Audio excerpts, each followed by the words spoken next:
Welcome to the Baseball Together podcast, baseball family. For those of you new to the show, we are here to raise money for the nonprofit organization Called Up, whose mission is to give disadvantaged young ball players the equipment they need to play the game we all love. We also want to unite communities by improving or rebuilding baseball facilities in areas suffering economic or environmental hardship. At this time, you can support by purchasing t-shirts and other baseball-related apparel and accessories from 9plusus.com. 10% of all these sales go to the cause. Again, that's 9plusus.com. The number 9, plusus.com. 9plusus.com. We hope you enjoy this episode of the Baseball Together podcast, brought to you by 9plusus.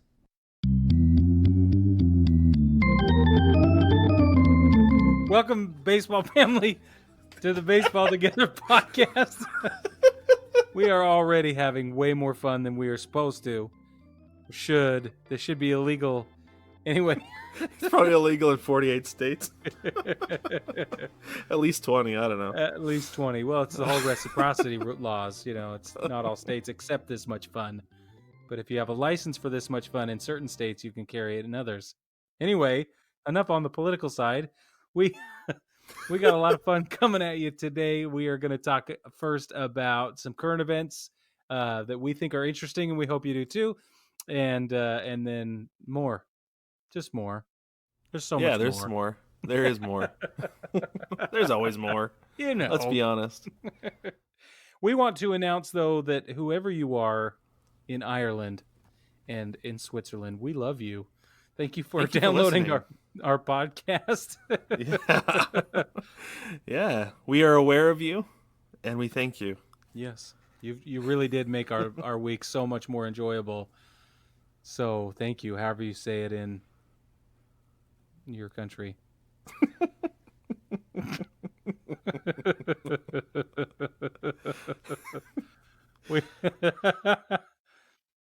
All right, Brad, what's the first on the list for this week's current events?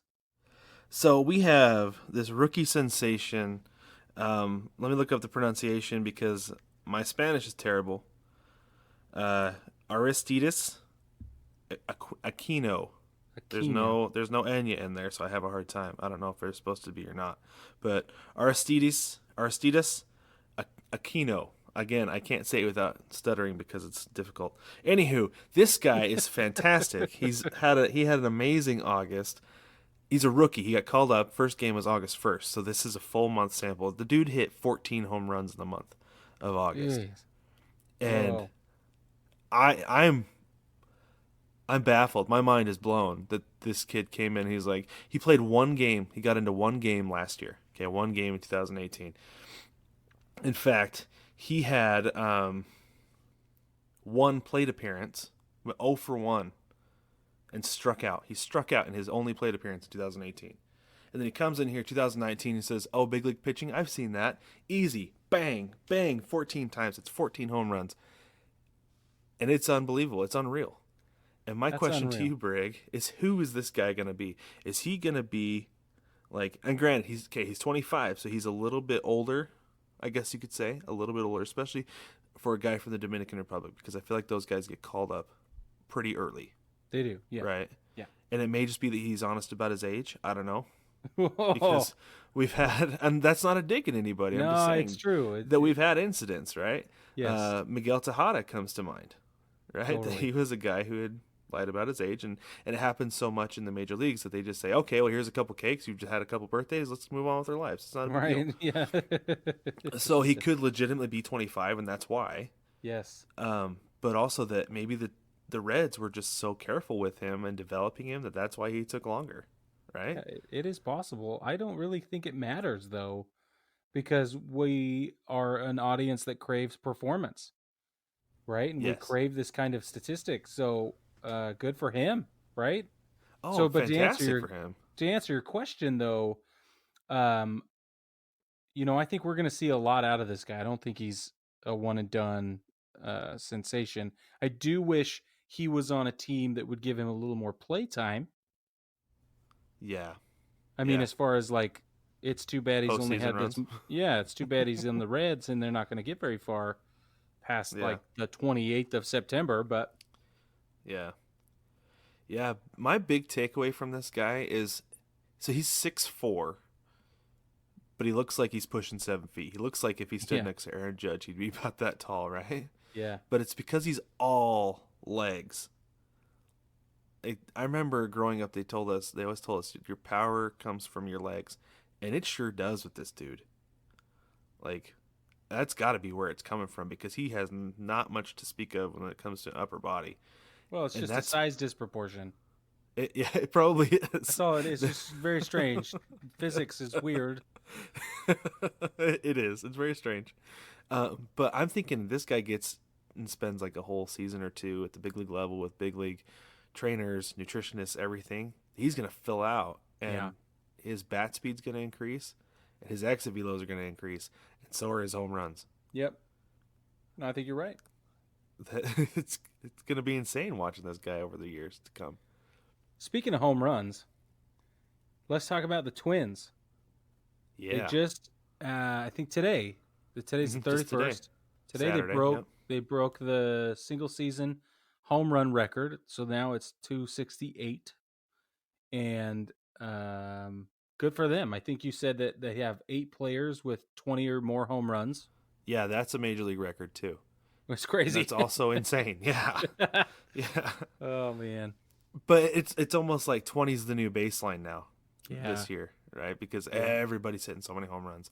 But to have 8 guys with that many home runs, eight guys who can hit with that kind of power, that is absolutely insane to me. That's dangerous for anybody coming into target field. It is. Who do you pitch to?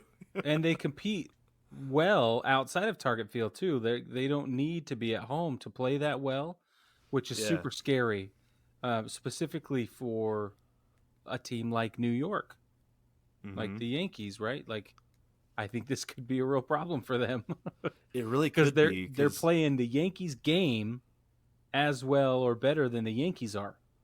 Yes, they are, and they do give up a lot of runs too, because do.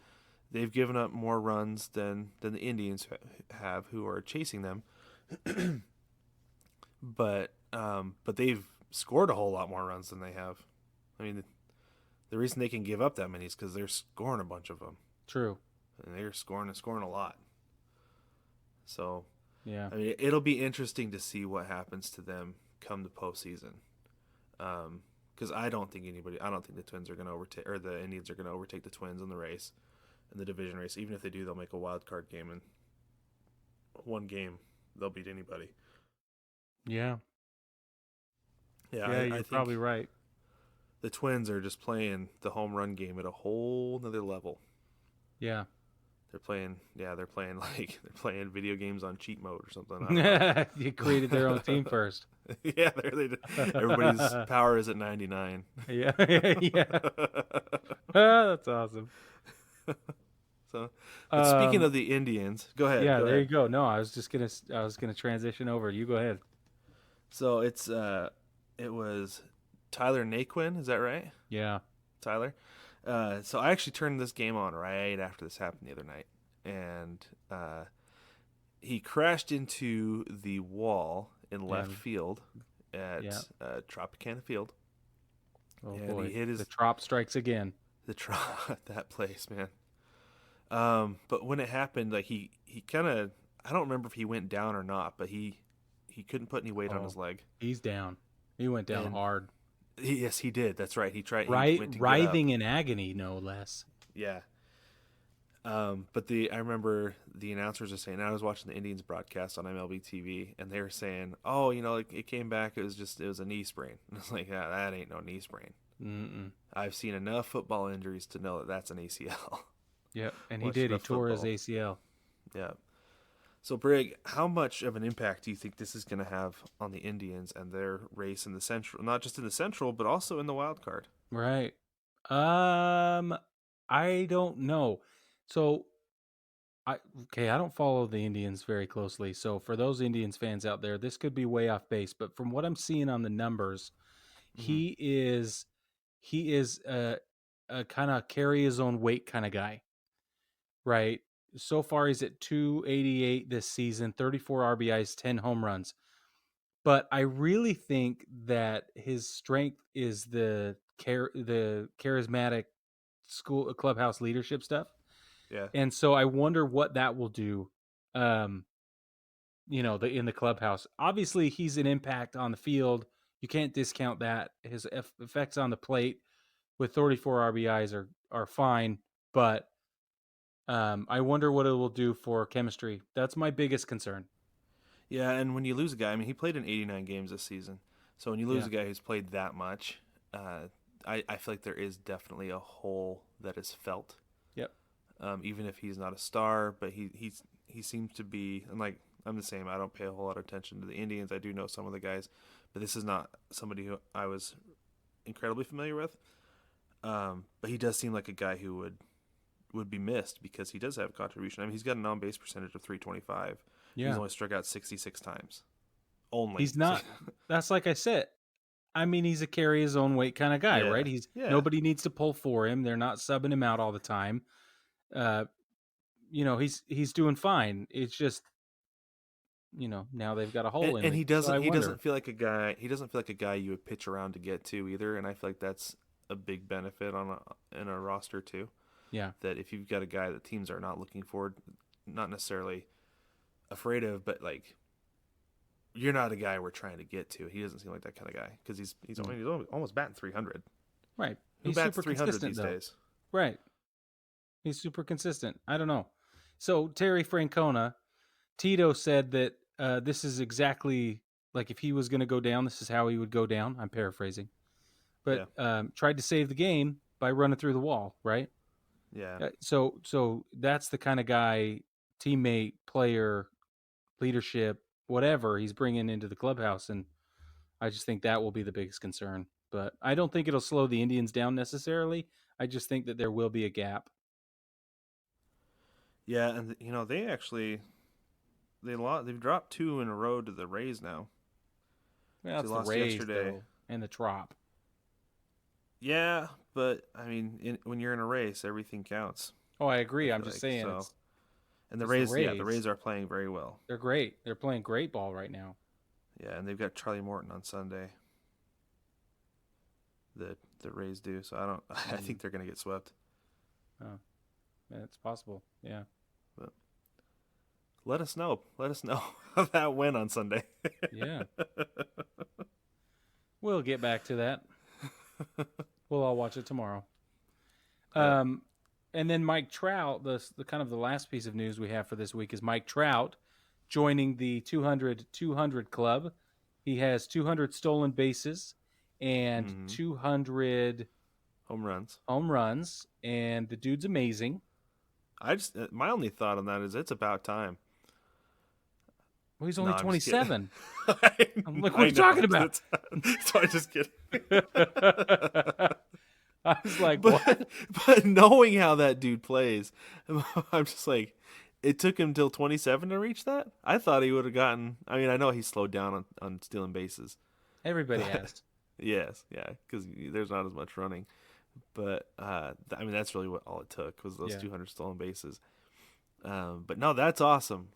I wouldn't be surprised if he ended up 300 before his career ended. Oh, for sure. Because, like I said, he's only 27, and if he gets out there, and if we get to be a correction back to the mean, as far as stealing bases, hit and run, things like that, please, he'll definitely hit 300. Please, can we do that? I agree. Yeah. I'm hoping it happens soon because every bubble has to pop. It's time. So eventually, it's going to happen. So the only thing that has to happen is somebody has to win a World Series on a stolen base. You're right. Like, once that happens, everybody's going to go back to running bases. Yeah. And I pray a good for it point. every night. Every night before I go to bed, I pray for it. I have a Jobu style shrine set up to small ball. Nice. In my office. Very nice. Yeah, it's good. Are you giving him the right rum? It's really good rum. And my wife is so pissy about the cigars. But I'm like, it doesn't matter. Like, if she understood the stakes here, she would be smoking with him or something. I don't know. rolling least it appreciate herself. it more. Yeah. I don't get that. It's just she's so ungrateful sometimes Yeah. about what Jobu does for us. Don't piss off Jobu. No. Well, let's take a break really quick. How about that? Let's take a break. Yeah, and I think it's a great idea. We'll be right back.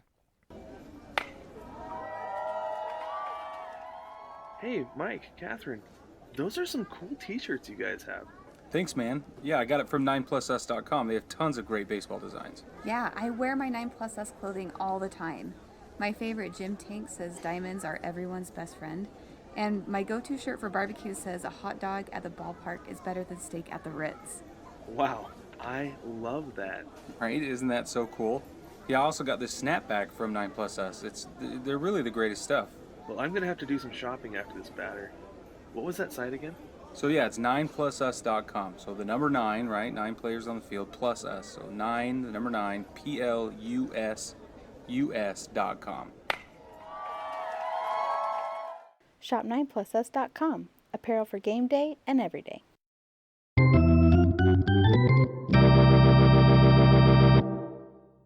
Welcome back, baseball family, and we are going to do a mailbag episode for the latter half of this podcast episode. How many times can I say episode to get you to figure out what I'm talking about? Anyway, Episode. Drink. Shots. I don't encourage the consumption of alcohol in unhealthy quantities. Okay. We're going to do a mailbag. We got some fun submissions this week and some really good questions. So let's just dive in. Jason D'Agostino asked, he has 2, okay? We've been talking a lot about jerseys lately, so he wants to know our favorite jerseys for our teams, and then favorite fictional baseball player. So, Brad, what is your favorite Mariners jersey? A few years ago, and by now, when I say this might have been 10 or 15 years ago, they had a black alternate. And no rhyme or reason for it, because black is not part of the Mariners color scheme. But they looked awesome. They looked really, really cool. I really like the current navy blue and also the teal, because I like the teal. I like those, but I don't feel like any of them compare to that black jersey. And it was different than those awful players uniform or players weekend ones, because it wasn't black on black on black, right? Yeah. It still had the standard navy blue and green Mariners across the front, and the standard numbers on the back. But it was just everything that you love about like the Mariners jersey on a black one, and it looked great. I don't know why they did it for a couple seasons. I don't know why they got rid of it, but I thought it looked awesome. It looked really cool. That's really cool. What about you? So mine is it's an old school design, and you can actually get them from Mitchell and Ness on like Fanatics and stuff like that. But it's a V-neck mesh navy blue Yankees jersey with the Yankees logo up on the left breast, right up real high, up on the collarbone almost. It touches the collarbone. And then the sleeves are short. They're quite short, which I really, really like a short sleeve. And the collar and the sleeves are 2 bars of navy blue and then a bar in white between them, almost like a football jersey.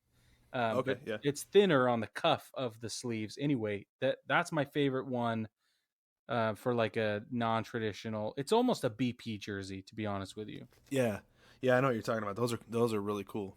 Yeah. And I kind of have the idea of what you're talking about. Those are awesome jerseys. I like those. They're awesome. So that's, other than like the traditional home jersey, that'd be my favorite. Yeah, the pinstripes just look so sharp. You just can't beat it, man. And I love the oversized old school logo too. So I have what do you call it? A Mickey Mantle, and I have a Yogi Berra jersey. Nice. In my Yogi Berra jersey is the old cream color. It's not even white. That's awesome. It is awesome, and I love it because it's got that big fat Yankees logo on it. That's really old school.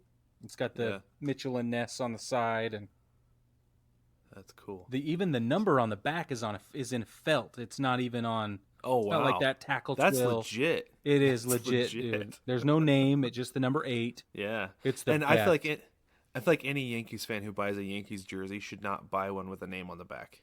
I mean, that's how I feel. But again, the commercialization is such that, it's impossible. And I think they sell them cheaper without the names on them. So I'm with you. I don't understand either, but I'm with you. Because as far as the Yankees go, either you know or you don't, and that's just the way it should be. Agreed. Absolutely. And yeah, I that's my opinion on jerseys, but especially Yankees jerseys. But anyway, yeah. But I do have a question for you before we move on to the next one. Okay. This is jersey related. If you could own one jersey of one player in the history of baseball ever, who would it be? Oh my. Now, are we talking a replica that I would wear, or are we talking a showpiece that like maybe is signed or something like just that? One Like, that what are you one talking that you about? would wear. Just one that Okay. you would wear. Okay. Just have whether you wear it or put in a shadow box and hang it in your office. Either way, just one that you would have. It would definitely be a tie. It would be a tie. It would be a tie between the Lou Gehrig, old school. I love Lou Gehrig, man. Mm-hmm. Here's a shameless plug for the film Henry and Me. If you haven't seen that, it's a cartoon. If you have kids, you got to look it up. It's the greatest, especially if you're a Yankees fan. But any baseball fan will love it. But it is full of propaganda, so be careful. But but yeah, I would do a Lou Gehrig jersey in that same cream color, and then I would do probably the Kyle Schwarber with the gold numbers that they did on the white pinstripe Cubs jerseys. I love those ones too. And I would probably get either Rizzo or Schwarbs, or David Ross. I don't know. That whole 2016 year was just plain magical. Yeah. What about you? Yeah. Do you have what would you get? I would want a Jackie Robinson jersey, number 42, no name, because because that's how the Brooklyn Dodgers rolled. But it has to say Brooklyn across the front. Right. I don't want one that says Dodgers because it looks like the LA Dodgers, which there's nothing wrong with that, but it would be more of a period item. Yep. If it said Brooklyn instead of Dodgers or Los Angeles. Yeah, that's what I would want. I love that. So, yeah, that's always been mine because I think that's so cool. That's great. So then Jason has another question for us. He wants to know who our favorite fictional baseball players are. That's a tough question for me. I don't think it's hard for you. I Well, I could have probably two. tell you who it is for you. Okay, go ahead. Who do you think? You think it's Crash Davis? No, it's not Crash Davis. As much as I love Crash Davis, for me, What? Ricky Wait a minute. Vaughn. Oh, Ricky Vaughn. He's so funny. It's so funny. He's You're hilarious. You're right. From California Penal League, The Penal. all the way through, Yes. all the way through Diva Ricky Vaughn back to Wild Thing. Oh my God. He's so funny. His character arc through those two movies is so funny, and it cracks me up. And yes, I do love Crash Davis, and Nuke LaLoosh is so funny because he's a meathead. Totally. But no, Ricky Vaughn is one of my favorites. Who's your second? You said you had two. Well, it would be between either Ricky Vaughn or Nuke LaLoosh. Oh, wow. Okay. Got it. Yeah, because I laugh harder at Nuke LaLoosh than I do at most characters in any movie ever. That makes sense. Because Tim Robbins has some amazing one-liners in that movie. That's because not he is wrong. the meathead. So, Hmm. What about you? Number one for me is Henry Rowan Gardner or Rulenberger. Henry Rowan Gardner. Yeah, Robin Boozer. Rosenberger. Right. Yeah. Yes. He's my favorite fictional baseball player of all time. And That's awesome. yeah, he's the bomb. And then I have a number 2 as well.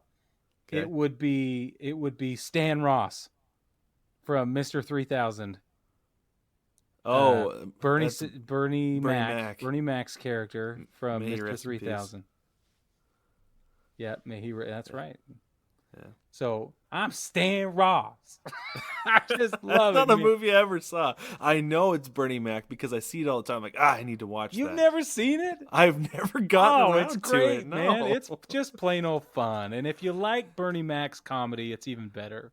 And I love Bernie Mac's comedy. I did too. So I thought it's so funny. When we get done with this tonight, I'm gonna go see if I can find it on Netflix, Hulu, or Amazon Prime because I'm gonna watch it tonight. You should. Tonight. I can see I'm gonna him watch now holding he's rubbing his hands together and he's biting that bottom lip. He's like, I'm Stan Ross. I'm Mr. 3000, destined for the Hall of Fame, Stan Ross. Oh my gosh, dude. It's a great show. I loved it, man. I Yeah. love that movie. And it's not high up on people's baseball movies. No, it's not, and but- that's probably why I've never made it a priority. But his character is just so great. And it's he's old and they bring him back as a gimmick and it's great, man. Yeah, it's great. It's awesome.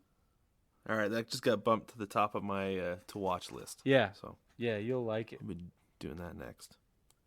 Okay, we have a few other questions tonight. We have one from Alex Waring. This is a personal question for you, Brig. It says, "What hair products do you use, Brig? Your hair looks so luxurious." Man, I only have one answer. It says South Carolina hard water. Oh, is it really?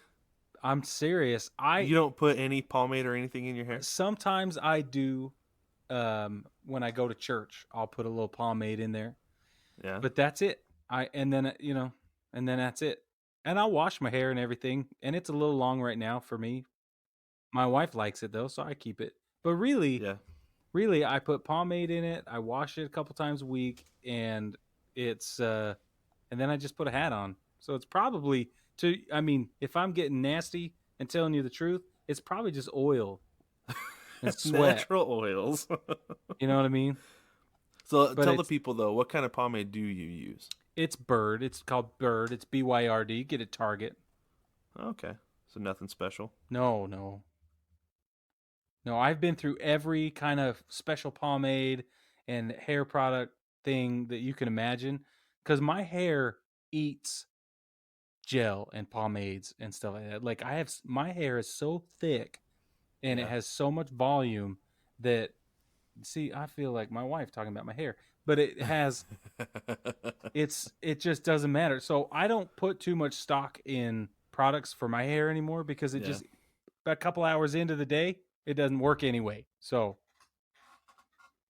I'm going to go ahead and answer this question too. do it because your beard is magnificent. So I went a long time and I kept my beard really short. I kept it at about a 2, which is like a quarter of an inch. Yeah. And I have nothing on top. I'm not afraid to admit that. Man, you chroming that dome so hard. So it is awesome. chrome dome. But so I went a long time without even using any product. I'd comb my beard and it was fine, just so it didn't look like a ragamuffin. But then last year, my wife convinced me, it was partially her convincing and partially laziness. I decided to let my beard grow. Yeah. And now, oh man, it's probably 6 inches? At least. Something like that. I don't know. Some days it feels really short. Other days it feels very long and full. But I started putting product in it because it was a little bit out of control, starting to look a little bit homeless. But I used this beard grease called Haymaker from this beard barber here in Boise called the Beardsmith. You can actually order it online. If you have a beard and you want to put something in it, I would highly recommend it. It smells amazing. I'm actually holding the can and smelling it right now. Like, the problem that I have with this is that for the first 2 or 3 hours after I get to work in the morning, I just stroke my beard and smell my hand. Yeah. Because I love the way that it smells. But yeah, I put this stuff in my beard. I've tried other products and I don't like anything like this. This is good for my skin, good for my beard, and it's fantastic. So when I grew my beard out a couple of times, and especially when I was in Afghanistan, we grew our beards out, and I had products and stuff like that too. I love that stuff. And you're right. You just, especially in a place like Afghanistan, where everything is dying and nobody's happy. Probably feels like your beard's dying too. It does. And so Like, you yeah. get a little tea tree oil, something here, a little sandalwood, this, a little, anyway, cedar. in Yeah, your- and this one's very like piney, Yeah. Oh, and man, yeah. it smells good. Dude. I love that stuff. I'm not kidding you. Like when I first bought it, it was right before I went down to spring training in March. Yeah. And I met my family down there. I was like, smell my beard. I'm not kidding you. Smell my it. beard. It smells so good. Stick your nose in it and smell it. It smells so good. I was doing that for the entire weekend we were down there. By the time we were done, my brother-in-law was like, I'm not going to smell your beard, man. Just leave me alone. Just shut up, dude. Leave me alone. Awesome. Oh, that's a good question, Alex. Good question. Very good. Very good. Let's do one more before we go take a short break. Okay. So this is from Rick Garcia. It says, at what point do you guys have the next t-shirt created or idea created? And this is for 9 Plus Us. Yeah. So Brig, why don't you take Rick through the I guess the creation process of your t-shirts? So it's really cool, and I'm glad you asked the question, because for those of you that don't know how we do things, this is a great kind of segue into what we do. So we have for a long time we had a running list on the private Facebook group 9 Plus Us VIPs. You go to the 9 Plus Us page and you jump on the VIP group and ask for permission to enter, and we'll let you in. But if you jump in there, for a long time we had a running list of t-shirt suggestions, whether it's a phrase or an image you wanted to see, and then we would pick some, and then we'd poll the group sometimes and see what people wanted, pick the winner, and it's been really fun to see what people want. And then if you submit the phrase or the design idea and we come up with it, then you get a free one. So that's how it all got started. We still do that. So if you have a t-shirt idea or a phrase and you're the first one or two to submit the idea, so like No Crying in Baseball got submitted 100 times within 3 days or whatever. So, that, like, for those of you who are thinking that we should do a No Crying in Baseball shirt, it's already been submitted.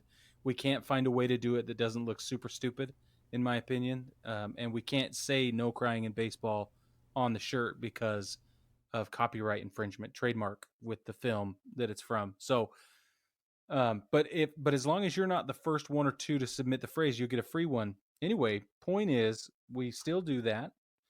And then what we do is we go to the drawing board, and I do most of the design work myself for the shop. So we do some spitballing. Brad and I will spitball some ideas, and we'll draw some up sometimes.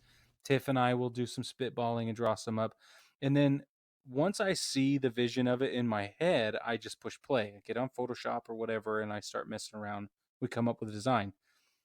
So, but that's kind of precursory to Rick's question. What I think you're asking, more to the point of your question actually, is that for a long time we did it 1 week at a time until about the 4th of July, when then we did 10 t-shirt designs for the 4th of July Americana series.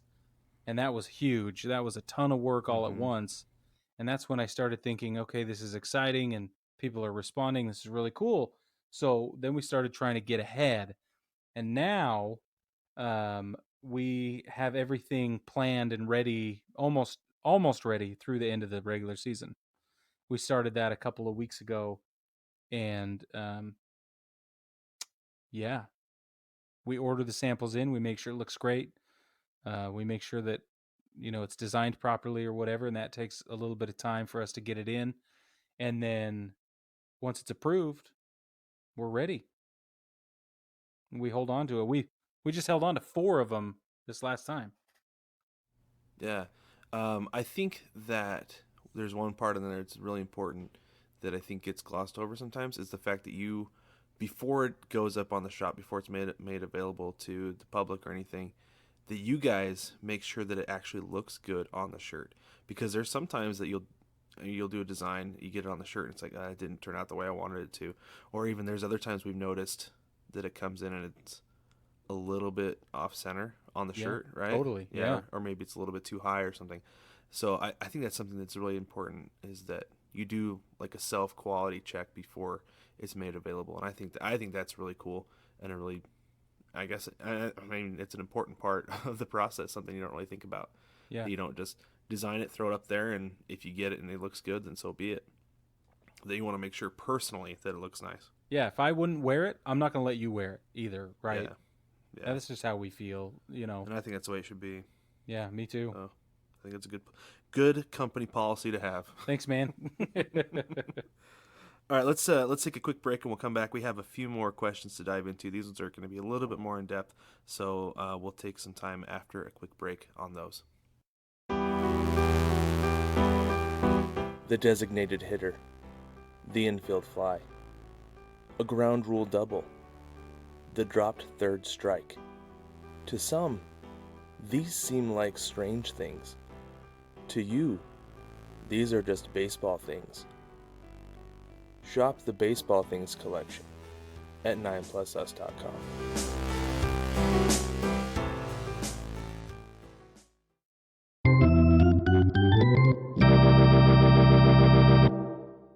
All right, welcome back, baseball family. We hope you enjoyed that short little break. Let's get back into the mailbag. Let's dive back in and root around in there and see what we can find. So we have a couple more here from Alex Waring. Here's the first one. It says, should it be the same across leagues in concerns to the DH or lack thereof, and the pitcher should also bat? So, Brig, do you think that the DH should be universal or just get rid of it altogether? Nope. What's your... No, the DH should not be universal. Okay. Kind of absolutely not. I think that if you're going to change, I think you should change to eliminate the DH. But I really would prefer that we don't change anything. That's my true just leave it preference. AL, NL. Leave it, split, yep. But if you're gonna change it, eliminate the DH. That's what I think. And see, I feel like it should be universal. I know. Either get rid of it or make it mandated across the leagues, which I think is more likely because of the union. Right? It is. Yeah, I agree. And I think it makes more sense, to be honest, because hitting is such something you have to have your repetitions in. Like, you can go take batting practice till your hands fall off, but if you're only getting into a game once a week, like if you're getting like 2 at bats in a game once a week, Yeah. you're not gonna be able to hit the ball. Like, anytime a pitcher actually hits the ball out of the infield, or especially hits a home run, I consider it a miracle. Yeah. Like that's Yeah. just me, because It is it's kind of a tough to miracle. it's tough to get up there and once a week take your hacks and then actually do something with it. Yeah, I agree. And so I feel like, But and I know guys we're in the this, National League do it, man. They do it, and I think they take more batting practice. They're used to it on that side, but they also get more repetitions during the season, because I feel like when American League teams go to National League parks, that National League team is already at an advantage. Granted, the American League does, at least the last couple of years, I haven't looked this year, but they have had a better record against the National League just overall. Yeah. I don't know how much of that is in National League parks or not, but it does feel to me like National League teams have an advantage because their pitchers are more used to hitting. And then especially if they go to the American League, the National League's like, hey, we can just throw one more hitter in there that we're not used to having. Totally. Our offense just got better. So to me, it seems like the National League should be winning more things against the American League. Yeah, but they're not. But they're not, though. Yeah, and that's the one thing that doesn't make any sense to me, is that logically it seems like it should be the other way around, but the American League is better, and I think it's just overall talent in the American League. Yeah, but Right? we're just talking about pitching talent. Is not overall better pitching talent in the American League than it is in the National League. Right. Yeah, I don't and think really so. it's just hitting talent too. Sure. But yeah, But, no, to me it feels like the National League has an advantage in that aspect, though. and Does that make sense? Yes, it does. But if they were using that advantage to any measurable benefit, I would agree that we should discuss it further. But they're not. And Yeah. so I think that if you're going to be a baseball player, be a baseball player. And that's the other thing too, is that I've always been like, well, I don't want my pitchers running the base paths, because I don't personally like when pitchers run the bases, because they do it so seldom that Sure. it's another repetitions thing. I I don't agree. want my pitchers getting hurt on the base paths. Right. But on the other hand, though, you're taking away an aspect of a guy's game that he was probably once very good at. Had to be. Because you think about the guys who pitch in high school, they're some of the best players on the team typically. They have the best arms, they're the most accurate. And so, and it gets to the point where the coaches are sometimes just like, well, we need pitchers, depending on where you are. So you're a good baseball player, you're going to go pitch, Yep. right? Yes. Every, once a week, we're going to throw you up on the mound. Other than that, you're probably going to be playing shortstop or outfield. It happens. And so at one point, those guys were probably very good hitters. And that's one thing that, to me, that's the big thing for me, that if you allowed that, if you let those guys keep hitting through college, through the minor leagues, however long, got into the big leagues and they got regular hacks, they'd be very good. Like Ohtani, for example. Sure, perfect example. Like he's a phenomenal hitter, and it's because he was given the opportunity to hit as well as be a pitcher. I agree. And Jake Arrieta is a good example. When that guy gets a chance at the plate, he doesn't squander it as often as other pitchers do, right? Yeah. Even John Lester can pull and rake a little bit if he needs to. I mean, these Mad are Bum's another guy, isn't he? what? Yeah, Mad Bum? Yeah, these are guys that are they're clutch guys. They're athletes. They're baseball players. They're not just pitchers. You don't get to put them in a box and narrowly define them. And I think they feel that way. I remember even CC Sabathia the other day. This is his last season. Dude is old. He does not want to be running anything, let alone a base path, right? He doesn't want to run anything. Yeah. And he's up there like, let me take a swing, man. I missed that. He said he missed it. Yeah, well, and I always go back to Felix Hernandez. That, I mean, it was one time, but he hasn't had very many at bats in his big league career, and I think he has he has one grand slam, I think, and then 2 home runs. See, and Bartolo Colon. Yeah. I mean, he's an anomaly every time you turn around. He's an anomaly. The fact that he was on the field for as long as he was. Amen. But no, I know what you're talking about. I mean, yeah, he's out there hitting bombs a couple years ago. Yeah. So anyway, I think I've said enough, but that's how I feel. Yeah, and like I said, I can see arguments both ways because I'm just giving them.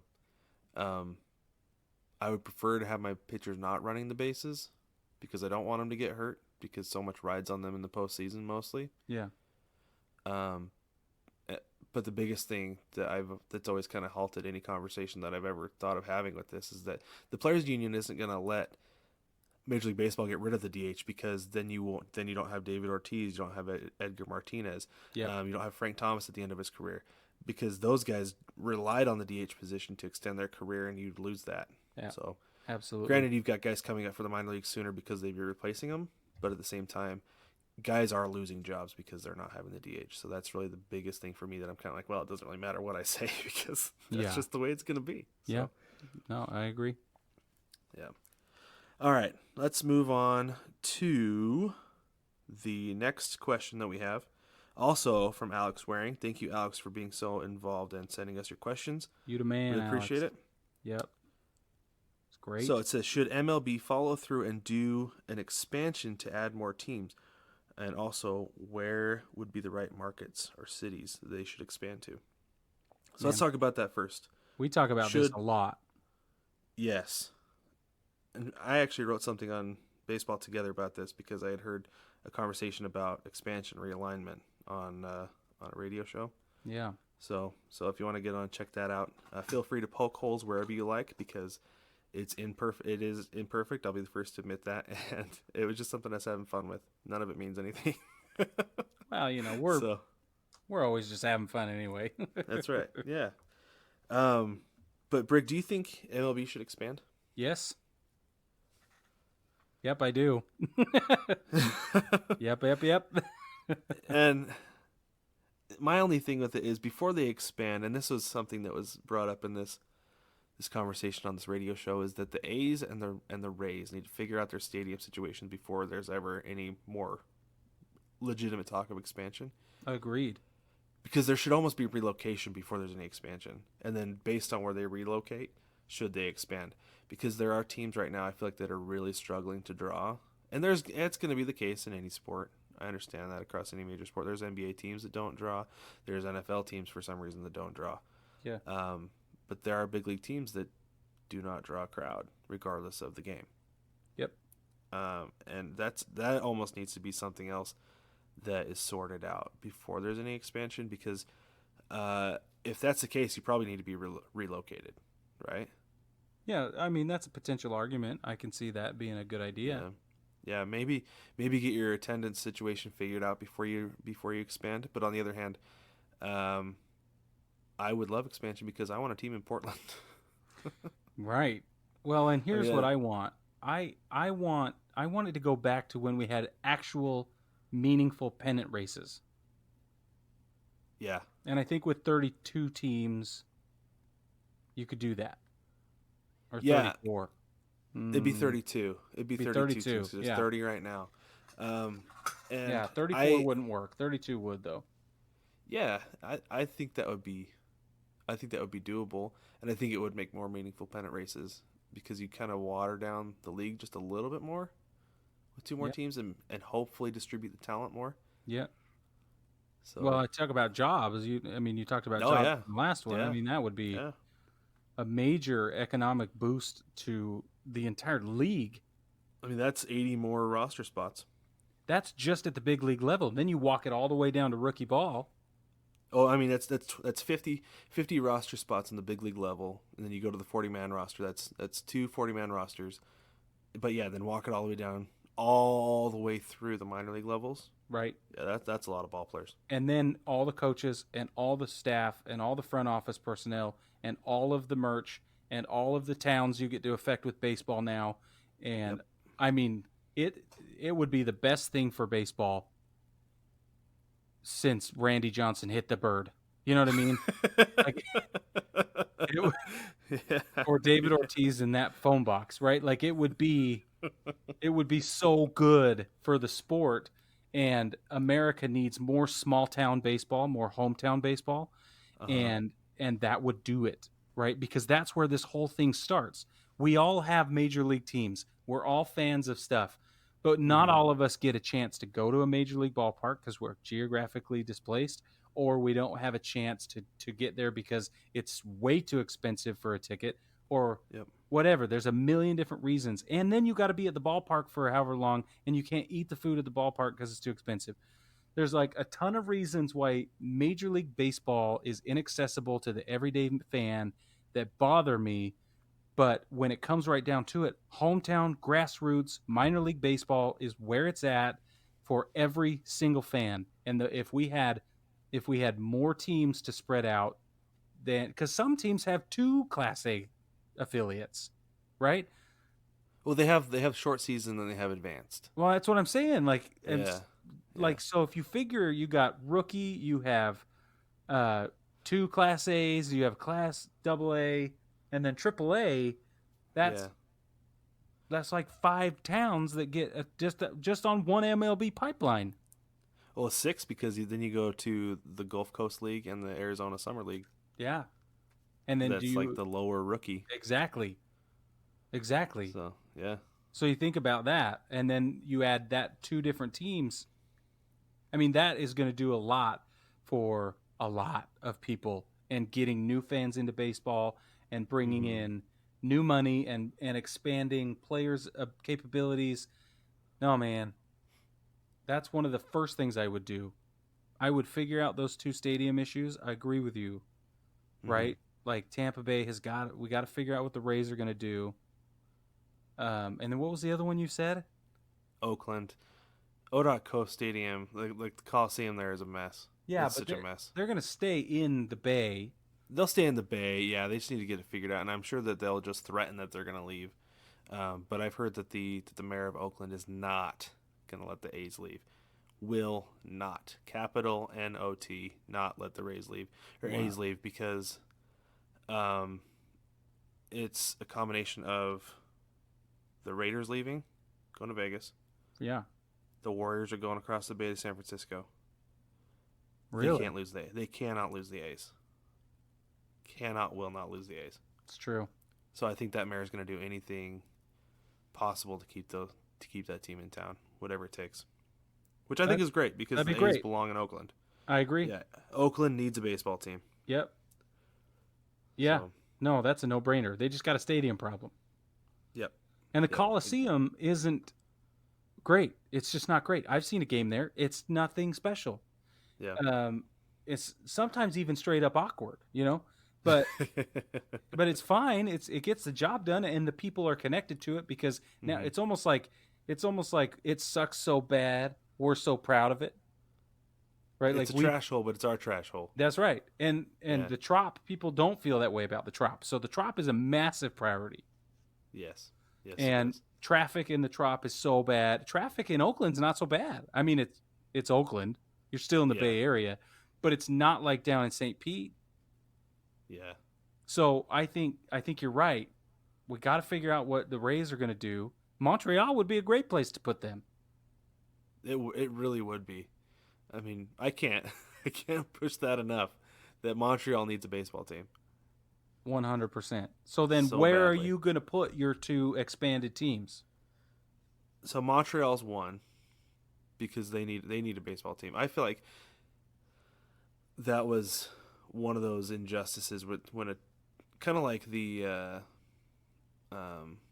Baltimore Colts, how they kind of got taken in the middle of the night. Yeah. That's how the Expos felt for me. And granted, I was kind of unplugged at the time. But I was like, whoa, no. No, you can't leave Montreal. Like, just put a new team in Washington. That was kind of that. So I've wanted a team in Montreal forever. I agree with you. Well, and it's and all then- because of the 94 friggin' strike, but whatever. Yeah. And then the other team, like the other place, like I said before, I'm selfish, so I want a team in Portland. For one, because that's my hometown. I grew up in the Portland, Oregon area. I would love to have a team there. I would be a fan of that team immediately, if that was the case, because I feel way more connected to Portland than I ever have to Seattle. But the Mariners were like my hometown teams. That's who I've always cheered for. Right. And I can't quit them. But I probably would be able to if there was a team in Portland, and I'd cheer for them if they were bad too. You're good at that. You have a lot of experience. I do have a lot of experience. I know what it's like to lose. If you need help understanding what it's like to lose, come talk to me. I'll help you. Oh, wow. Sorry. And I don't Didn't even touch your drink to dark drink my spot. sorrows away. So Yeah, right. but also because I'm only 7 hours away from Portland. Oh, yeah. My closest teams now are Seattle, which is, that's 10, 11 hours away, depending on which way you go. And then Colorado, which I have no idea how long it takes to get to Denver. Way longer than I would want to go to a big league game. So at this point in my life, I'm more likely to take a trip down to spring training in Arizona to go to a big league game Right.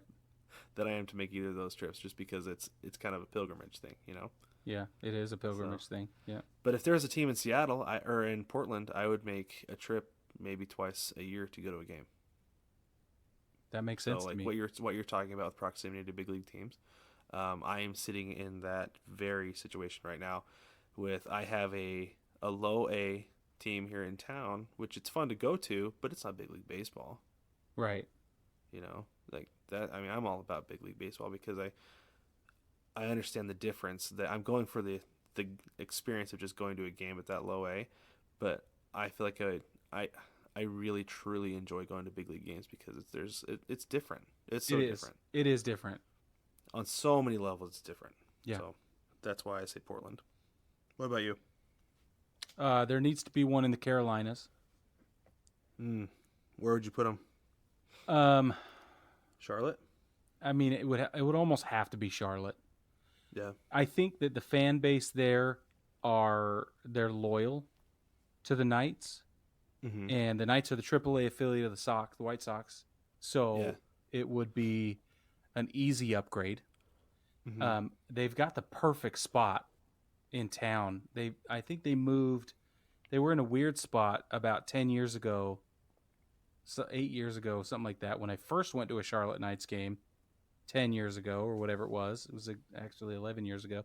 And now we went to a Charlotte Knights game just a few weeks ago, and it's right downtown, and the skyline's right behind it. It's gorgeous. It's absolutely gorgeous. So I think that you could literally upgrade that facility and do some renovations and things. and it would turn into a similar situation like they have at Coors Field, downtown Denver, which is also beautiful and really well appointed and very well thought out, and all of the great things about it. So I would think Charlotte makes the most sense. I think Raleigh Durham also makes a lot of sense, but they're never going to remove the Durham Bulls. No, Never. They're a fixture. It's not going to happen. Yeah. So if that's the reason you can't put it in Raleigh Durham, then it has to go in Charlotte, because there's nothing in South Carolina that could carry it. Nothing. Yeah. Well, I remember seeing one time I was playing NCAA college football, like the video game. Yeah. And there was little bits of trivia on the loading screen. It said something that the Death Valley, Clemson's football stadium. Yeah. The capacity there is more than the population of all but 3 cities or 3 towns in South Carolina. It's true. I couldn't believe that. I was like, man, that's crazy. And man, that is a cool experience, by the way. If you ever get a chance to go to Death Valley and see a Clemson home game, That is a bucket list item, actually. it is nuts. Yeah. It's nuts. It's just nuts. It's great. Yeah, I'm sure. The other place I would put a team, I agree with you. I think Montreal deserves a team, but I would just move the Rays out of St. Pete into Montreal, leaving me another slot to fill. And then Okay. I think Portland makes a heap of sense, but I also think Nashville. Yeah, I think Nashville could carry a team for sure. They already have a that's AAA. their place. They already have a AAA crowd there too. Mm-hmm. Right, the Well, and Nashville I mean, Sounds. they support an NFL team. They support an NHL team. I'm sure if the Grizzlies needed to move out of Memphis, they could support an NBA team. Totally. So yeah, I think Nashville is the next place that makes the most sense. Yeah, so I would do something in the Carolinas, probably Charlotte, and then I would do Nashville. And I think the Southeast needs a little more love anyway. And see, my thought was I felt like the West needed a little bit more love. That's part of the reason I chose Portland. Yeah, I could see that 'Cause- being easily as justifiable as the Carolinas. Yeah, because you've got it's so heavy in the Northeast. Yeah. I mean, from like Ohio, Pennsylvania, that whole area over there is so dense with Major League Baseball. Yep. And the West, I didn't realize it until I was doing those mock realignment things. Yeah. I didn't realize how much there was West.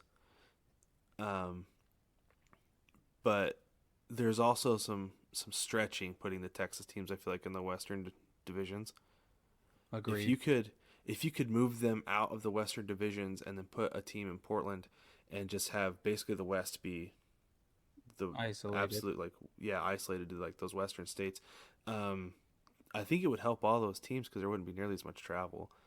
And I say that selfishly as a Mariners fan, saying you've got to travel to Houston for division games every year. Of course. And which is granted, the Houston has nightmare. to travel to Seattle, but that's an awful trip for a division, for an in-division game. Yeah. When you see each other 15 times a year or whatever. Yeah, for both those teams, it's just horrendous. So Yeah. I don't think they should be in the same division together for that reason, and I think Portland would help with that. I agree with you. Yeah, I agree. I just think that there's this emptiness. Once you get south of Cincinnati, there's nothing until Atlanta. And there's these huge population centers, and then the teams in Florida. Yeah. Yep. Yeah, it is very dense up in that northern part of the U.S. in that area with Ohio and New York and New York, Pennsylvania, Pennsylvania, Illinois. Pittsburgh is in Yeah. Pennsylvania. I'm sorry, I couldn't think of it. I was like, well. Oh, all right. Let's get this thing wrapped up. Yep. Baseball family, we want to hear from you. We always want more mailbag questions. We just kind of collect them as they come in. So if you have a question, feel free to submit it. You can actually find a page on baseballtogether.com where you can submit mailbag questions, or you can submit them on the Facebook page on the VIP group. We have a post where you can submit them just put them in the comments. We'll see them there. Also, if you submit it through the page on Baseball Together, then you will we'll get the email and we'll use it. You get a shout out just like everybody did today on the podcast.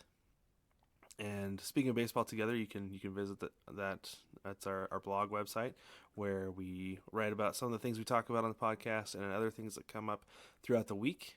We try to stay up to date on that, so you can get on there, check that out. There's always links on the Facebook page as well that will get you to baseballtogether.com. Don't forget to jump on the shop as well and pick yourself up some super sweet baseball swag. We have super unique designs that are super cool, and I super love saying super. We Super duper. super duper. We have been releasing a new t-shirt every week since like March or something. It's been forever. Lots and lots of fun. We did 10 designs for the Americana series.